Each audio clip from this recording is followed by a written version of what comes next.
I woke up to absolute darkness, the kind that makes you question if your eyes are even open. The smell of mold and dampness filled my lungs. Somewhere above me, rock music blasted so loud the walls seemed to vibrate. I tried to move, but my body ached in places I did not know could hurt. The last thing I remembered was Derek smiling at me in his car saying, "Trust me, babe." I thought I had finally found real love after years of loneliness. I was so wrong. Before I tell you how I ended up in that room, let me know where you are watching from today. Hit that like button if you have ever trusted someone who turned out to be a complete stranger. And subscribe if you want to hear how I survived what came next. Now let me take you back to where it all began. My name is Carlene. I was 28 years old when this happened, working as a graphic designer at a small agency in Portland, Oregon. I lived alone in a studio apartment on the third floor of an old brick building downtown. My only companion was a tabby cat named Biscuit, who I had rescued from a shelter 2 years earlier. People often described me as quiet, maybe too quiet.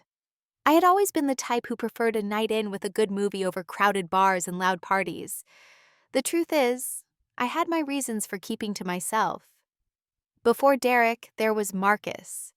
We dated for almost 2 years, and I genuinely believed he was the one. I introduced him to my parents.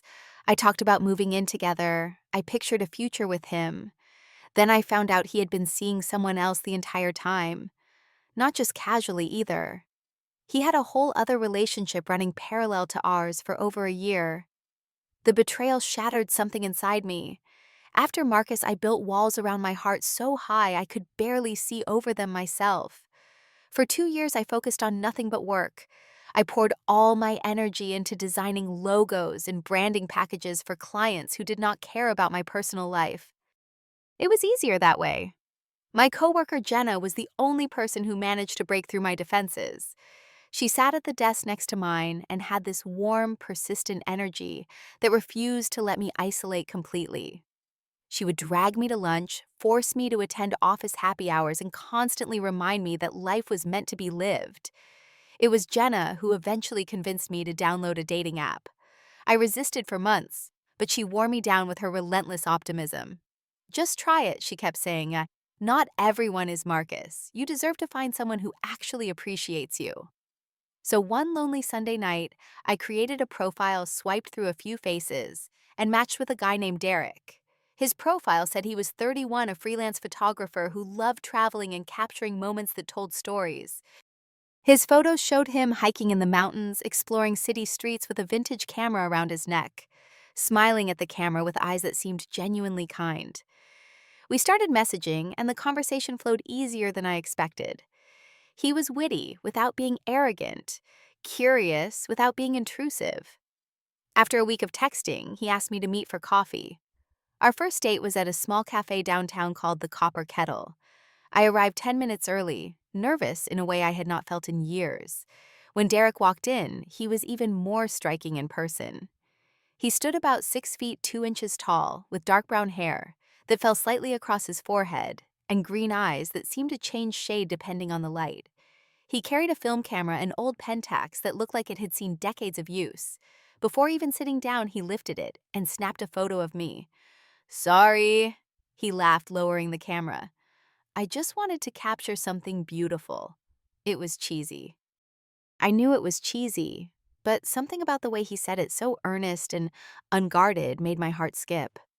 We talked for 3 hours that afternoon. He told me about his childhood in foster care after his mother passed away when he was 7, and his father disappeared shortly after. He moved between 6 different homes before aging out of the system at 18. Despite everything, he spoke without bitterness, only a quiet sadness that made me want to reach across the table and hold his hand. I found myself opening up to him in ways I had not with anyone since Marcus. I told him about my own family, my distant parents who lived in Florida, and called maybe once a month. I told him about my dreams of one day starting my own design firm. I even told him about Marcus, about the betrayal that had made me so afraid to trust again. Derek listened without judgment, nodding in all the right places, asking questions that showed he genuinely cared. After that first date, we saw each other almost every day. He remembered the small things, like how I preferred oat milk in my coffee, how I hated onions with a passion, how my favorite color was navy blue. He would show up at my apartment with takeout from my favorite Thai restaurant without me even asking. He never pressured me for anything physical, always letting me set the pace. For the first time in 2 years, I felt like maybe I could love someone again. But looking back now, I can see the red flags I chose to ignore. Around the fourth month, Derek started asking questions that felt different. Where was I going after work? Who was I meeting? How long would I be? At first, I interpreted it as him caring about me, being interested in my life. But then the questions became more frequent, more insistent. One night, Jenna and I went to a bar after work with a few other colleagues. I had told Derek about it earlier, just casually mentioning our plans. Around 9:30, I looked up from my drink and saw him standing at the entrance, scanning the room until his eyes found mine. "I just missed you," he said, when I asked what he was doing there. "Thought I would surprise you." The others at the table thought it was romantic. Jenna did not. She pulled me aside later that night and said something that still echoes in my mind. "Something about him feels off, Carlene. I cannot put my finger on it exactly, but please be careful." I dismissed her concerns. I told myself Jenna was just being overprotective because she knew about Marcus. I told myself Derek was different, that he loved me, that his intensity was just passion. I made excuses for every strange behavior. The fact that he had no social media presence, he valued privacy. The fact that he never introduced me to any friends.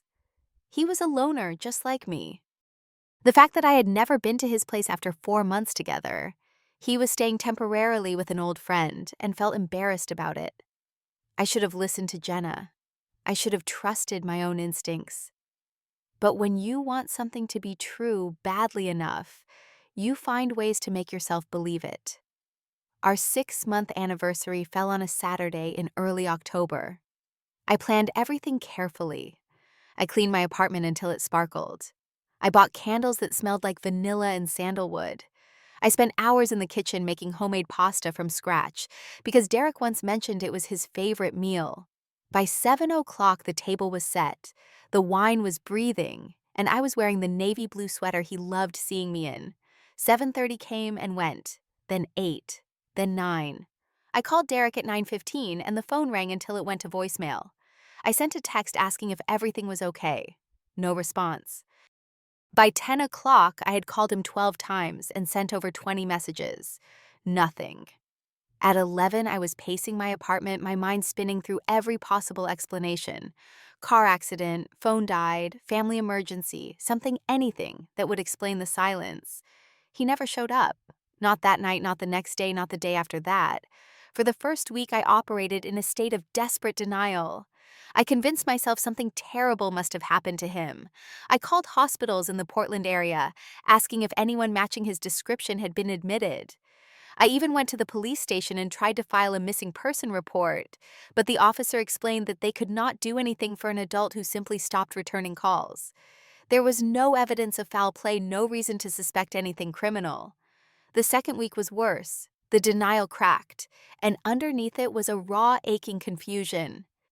I replayed every conversation we had ever had, searching for signs I might have missed.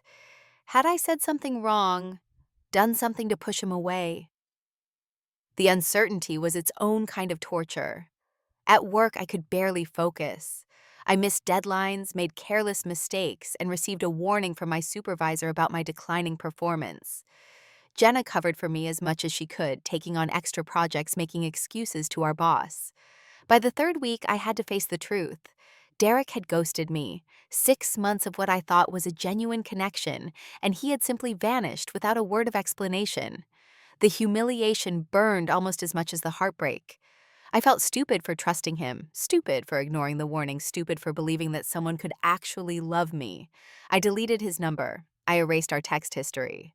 I threw away the few things he had left at my apartment: a toothbrush, a phone charger, a book he was reading. I told myself I was done crying over people who did not deserve my tears. Jenna helped me through the worst of it, showing up at my door with ice cream, and bad reality television listening to me vent without judgment. 3 weeks after Derek disappeared, One of our colleagues, a woman named Sandra, was celebrating her 30th birthday.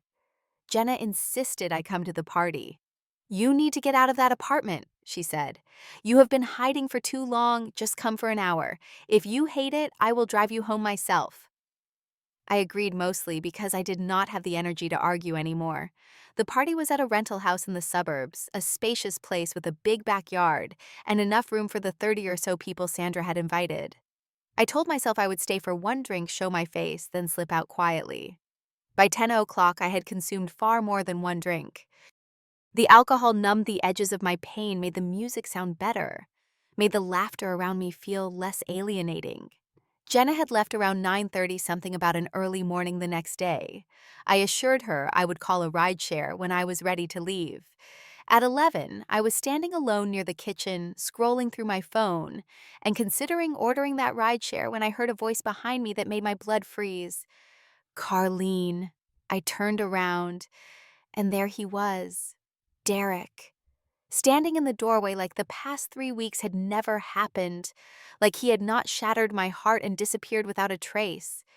He looked the same handsome and put together, but there was something in his eyes I had not noticed before, something cold hiding behind the warmth. "What are you doing here?" My voice came out sharper than I intended. "How did you even know I would be here?" "I have been looking for you everywhere," he said, stepping closer. "Please just let me explain," he says. "Let me explain." I should have walked away. I should have called Jenna or found Sandra or done anything other than stand there and listen. But the alcohol had clouded my judgment, and some foolish part of me still wanted to understand. Derek told me a story about his foster mother, a woman named Patricia, who had taken care of him when he was 12. She had passed away suddenly, he said, and he had to drive to California for the funeral and to handle her estate. His phone was stolen from his car the first night, and he had no way to contact me because all his contacts were on that phone. He had been searching for me ever since he got back, going to places we used to visit together, hoping to find me. He cried as he spoke, actual tears running down his face. He said being away from me made him realize how much I meant to him. He said he knew he did not deserve another chance, but he was begging for one anyway. "Just let me drive you home," he said. "Let me explain everything properly." "Please, Carlene, I love you." I was drunk. I was lonely. I was still raw from 3 weeks of unanswered questions. And in that moment, his explanation made sense. Or at least I wanted it to make sense badly enough that I convinced myself it did. I got in his car. That was the last decision I made as a free man for a very long time. At first, nothing seemed wrong. Derek pulled out of the driveway and turned left, heading in the general direction of my apartment. The radio played softly, some indie station he always liked. He reached over and took my hand, squeezing it gently. "I am so sorry for putting you through that," he said. "I promise I will make it up to you." I leaned my head against the window, watching the streetlights blur past, feeling the tension in my shoulders finally start to ease. Maybe Jenna was wrong. Maybe I had been wrong to doubt him. Maybe everything really was going to be okay. Then he turned right onto a street I did not recognize. "Where are we going?" I asked, sitting up straighter. "My apartment is the other way." "Shortcut," he said, not looking at me. "There is construction on Morrison. This way is faster." I accepted the explanation, settling back into my seat. But 5 minutes later, we were on a road I had definitely never seen before, leaving the city lights behind us. The houses grew farther apart, then disappeared entirely, replaced by dense walls of evergreen trees. "Derek, this is not right. Where are you taking me?" "Relax, babe." His voice had changed. The warmth was gone, replaced by something flat and mechanical. "We are just going on a little trip." Panic seized my chest. I grabbed the door handle and pulled. Nothing happened. The door was locked, and when I searched for the unlock button, I realized it had been disabled. "Let me out." My voice cracked. "Derek, stop the car right now." He did not respond. His eyes stayed fixed on the road ahead, his expression completely blank. I fumbled in my pocket for my phone, but before I could even unlock the screen, he reached over and snatched it from my hands. In one fluid motion, he rolled down his window and threw it into the darkness outside. "You will not need that where we are going," he said. I screamed. I pounded on the window. I tried to grab the steering wheel. Derek just kept driving one hand, easily deflecting my attempts, while the other stayed steady on the wheel. He was stronger than I remembered. Much stronger. We drove for what felt like forever. Hours of winding roads through forests so thick the moonlight barely penetrated. I eventually stopped screaming, my throat raw, and my energy depleted. I sat in silence watching the darkness swallow us deeper and deeper into nowhere. Around 4 in the morning, the car finally stopped. Through the windshield, I could make out the shape of a building, a cabin, or small house with wooden boards covering the windows. No lights anywhere. No other structures visible in any direction. "We are here," Derek said, turning off the engine. He got out and walked around to my side. When he opened the door, I tried to run, but he grabbed my arm and twisted it behind my back so hard I cried out in pain. He dragged me toward the house, and when I struggled, he lifted me off the ground entirely and carried me like I weighed nothing. He had a key. Of course he had a key. This was not random. This was not spontaneous. He had planned this. Inside the house smelled like years of neglect. Dust covered every surface. Furniture sat under white sheets like ghosts frozen in time. Derek did not pause to show me around. He pulled me toward a door in the hallway, opened it to reveal a narrow staircase leading down, and shoved me forward. The basement was worse than anything I could have imagined. Concrete walls, no windows, a single bare light bulb hanging from the ceiling. In the corner sat a mattress, stained and sagging, clearly salvaged from somewhere terrible. Nothing else. No furniture, no bathroom, nothing. Derek pushed me toward the mattress. Before I could react, he knelt down and pulled off my shoes. "Now you cannot run," he said, standing back up. His green eyes, the ones I once found so captivating, looked like glass. Empty. Dead. "And if you try to escape, I will break your legs. Do you understand why?" The word came out as a whisper. "Why are you doing this?" He smiled then, and it was the most terrifying thing I had ever seen. "Because you are mine, Carlene. You were always mine. You just did not know it yet." He climbed the stairs and closed the door behind him. I heard multiple locks clicking into place. Then, seconds later, music exploded from somewhere above. Heavy metal so loud the concrete walls seemed to pulse with every beat. I screamed until my voice gave out entirely. I pounded on the door until my fists bled. Nothing. No response. Just that deafening music drowning out everything. Eventually, Derek came back. He stood at the top of the stairs, backlit, like some nightmare silhouette. "Scream all you want," he said calmly. "No one can hear you out here. And if they do, they die too." Then he closed the door again, and I was alone in the darkness. Time lost all meaning in that basement.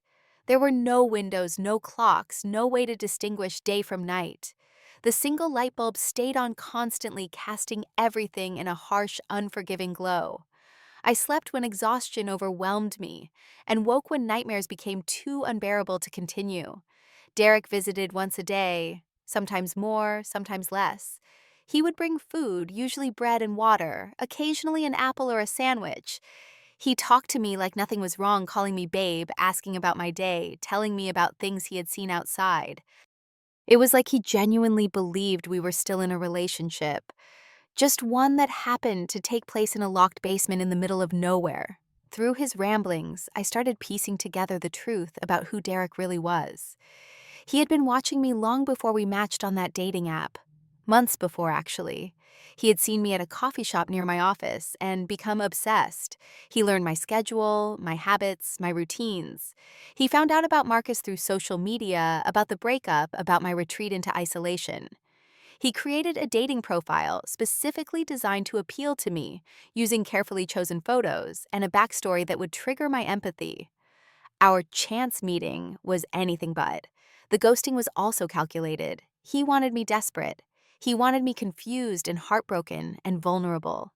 He knew that when he reappeared with a sympathetic story and tears in his eyes, I would be too broken to question it. He had studied me like a predator studies prey. As horrifying as these revelations were, they also gave me something I desperately needed: clarity. I was not dealing with a jealous ex-boyfriend or a misguided lover. I was dealing with someone dangerous, someone methodical, someone who would not stop until he got what he wanted. If I was going to survive, I needed to be just as methodical. I started paying attention to everything. Derek always kept his keys in his back right pocket. When he brought food, he left the basement door open behind him. He drank heavily in the evenings. I could hear bottles clinking upstairs, and on the nights when he visited after drinking, his movements were slower, his reactions delayed. In the corner of the basement, partially hidden behind the mattress, I found a loose brick in the wall. It took 3 days of careful wiggling, always listening for footsteps on the stairs, but I eventually worked it free. It was heavy enough to do damage. Heavy enough to give me one chance. I stopped crying when Derek visited. I stopped fighting, stopped arguing, stopped showing any resistance at all.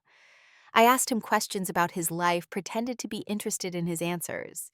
I told him I was starting to understand why he did what he did. I made myself small and compliant and grateful for every scrap of food he brought. It was the hardest performance of my life. Every cell in my body screamed to fight back, to curse at him, to spit in his face. But I swallowed that rage and buried it deep, letting it fuel my patience instead of my actions. After what I estimated to be about 12 days, I was ready. That night, I heard Derek drinking more heavily than usual. The music upstairs had a different quality, looser, like he was actually enjoying himself, rather than just using it to drown out my screams. When he finally came down the stairs, around what must have been midnight, he could barely walk straight. "Carlene," he slurred, stumbling toward the mattress where I sat. "I want to talk." "Okay," I said softly. "I want to talk too. Sit with me." He grinned, clearly pleased by my apparent submission. He lowered himself onto the mattress beside me, close enough that I could smell the whiskey on his breath. He started rambling about his childhood, about feeling unloved, about how I was the first person who ever made him feel wanted. I listened. I nodded. I let my hand drift to the spot behind the mattress where the brick waited. When his eyes began to droop, when his words started running together into incoherent mumbles, I moved. The brick connected with the side of his head with a sound I will never forget. He crumpled sideways, groaning, his hands reaching weakly toward the wound. I did not hesitate. I shoved my hand into his back pocket, grabbed the keys, and ran. The stairs felt like they stretched for miles. My bare feet slipped on the wooden steps, and I nearly fell twice. At the top, I fumbled with the keys, trying 3 different ones, before finding the one that unlocked the basement door. Behind me, I could hear Derek moaning, moving. He was not unconscious, he was getting up. I burst through the door and slammed it behind me, locking it with shaking hands. Then I ran through the house, my eyes scanning desperately for a phone. I found one on a table in the living room, an old flip phone that looked like it belonged to a different decade. It did not matter. It worked. I dialed 911 with fingers that would not stop trembling. "911, what is your emergency?" "My name is Carlene." My voice broke and I had to force the words out.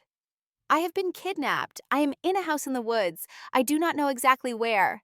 Please, please help me." The dispatcher asked me questions I could not answer. What highway was I near? What town? I had no idea.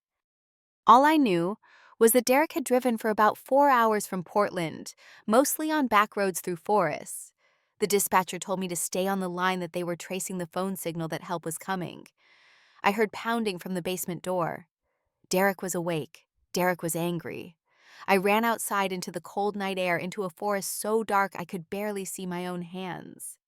I did not care. I ran anyway, rocks and branches tearing at my bare feet. Lungs burning phone clutched against my ear like a lifeline. I do not know how long I ran. Maybe an hour. Maybe more. At some point, I found a large tree with a hollow at its base and crawled inside, making myself as small as possible. The dispatcher stayed with me the whole time, her calm voice the only thing keeping me from completely falling apart. Then I heard it. The distant thrum of helicopter blades. Lights pierced through the canopy above, sweeping across the forest floor. I crawled out from my hiding spot and waved my arms, screaming, even though my voice was almost gone. The light found me, stopped held. Minutes later, Police officers emerged from the trees. One of them, a woman with kind eyes, wrapped a blanket around my shoulders and said the words I had been desperate to hear. "You are safe now. We have got you." I collapsed into her arms and sobbed. Derek was arrested at the cabin, still trying to break through the basement door I had locked him behind. He was charged with kidnapping, false imprisonment, and criminal threatening. The investigation revealed that he had a history of this behavior, 2 previous stalking charges in other states that had resulted in restraining orders, but no serious consequences. The cabin belonged to a distant relative who had died years earlier, and Derek had been preparing it for months, stockpiling supplies, reinforcing the basement, planning every detail. At his trial, I testified about everything. I sat on the witness stand and looked directly at the man who had imprisoned me in darkness, and I told the jury exactly what he had done. Derek watched me with those empty eyes the entire time, showing no remorse, no emotion at all. He was sentenced to 18 years in prison. After the verdict was announced, I walked out of that courtroom and felt the sun on my face for the first time in what felt like forever. I was free, not just from the basement, but from the fear that had gripped me since that night. The healing did not happen overnight. For months, I could not sleep without the lights on. Every creak in my apartment made my heart race. I saw Derek everywhere, in crowds and shadows, in the faces of strangers. I started therapy with a specialist in trauma, a patient woman named Dr. Ashford, who helped me understand that what happened was not my fault, that my survival was not luck but strength. Jenna stayed by my side through all of it. She moved into my spare room for 3 months because I could not bear to be alone. She went with me to every therapy appointment, every court date, every sleepless night when the memories became too much. I do not know what I would have done without her. Slowly, I rebuilt my life. I returned to work, taking on small projects at first, then gradually resuming my full responsibilities. I adopted a rescue dog named Maple, a golden retriever mix, who seemed to sense when I was struggling and would press her warm body against my legs until the panic subsided. I started keeping a journal, writing down not just the trauma, but also the small joys, the moments of peace that became more frequent as time went on. 3 years later, I started a blog sharing my story. I wrote about the red flags I missed, the tactics predators use, the way survivors can reclaim their lives. I received hundreds of messages from people who recognized themselves in my words, people who had escaped their own monsters, or were still trying to find the courage to leave. I could not undo what Derek did to me, but I could use my experience to help others avoid the same fate. I do not hate Derek anymore. Hatred requires energy, and I refuse to give him another second of my life. I do not forgive him either. What he did was unforgivable, but I have made peace with the fact that he exists somewhere in a cell, powerless to hurt anyone else, while I am out here living fully and freely. What I learned from that basement is something I carry with me every single day. Trust your instincts. When something feels wrong, it usually is. Listen to the people who love you when they express concern. No relationship is worth sacrificing your safety, your freedom, your sense of self. And if you ever find yourself in a situation where someone tries to control you, to isolate you, to make you feel like you cannot survive without them, please know that you can. You are stronger than you realize. You have reserves of courage you have never had to access.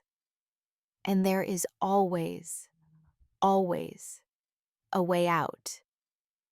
If you are watching this and any part of my story resonates with you, I need you to know something. You are not alone. There are people who care about you, resources that can help you, and a future waiting for you that is brighter than anything you can imagine right now. Reach out, speak up, fight back. You deserve so much more than someone who tries to cage you. Now I want to hear from you. Have you ever ignored red flags in a relationship and later regretted it? What helped you recognize the truth? Drop your thoughts in the comments below. Your story might be exactly what someone else needs to hear today. If this video touched you in any way, please hit that like button and share it with someone who might need to hear this message. And if you have not already subscribed to this channel so we can continue having these important conversations together, thank you for watching, thank you for listening, and thank you for being part of this community. Take care of yourselves, trust your instincts, and never forget how strong you truly are. I will see you in the next video.